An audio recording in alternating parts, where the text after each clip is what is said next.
A North Georgia state senator who tested positive for COVID-19 has now found himself in the middle of a cross-state controversy. We are talking about the senator here who has now crossed state lines to go in quarantine. Ryan Kruger has more for us tonight.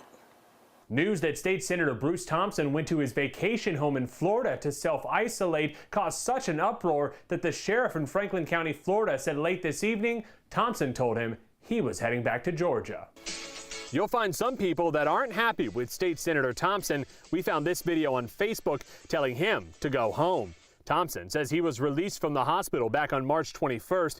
In a Facebook post, he asked everyone to join him in staying home. But Franklin County Sheriff A.J. Tony Smith says that should mean his home in Georgia and not Florida.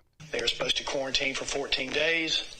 I put a deputy to watch their house. If they leave, they're going to be asked why. Florida recently started checkpoints at the state lines on I-10 and I-95.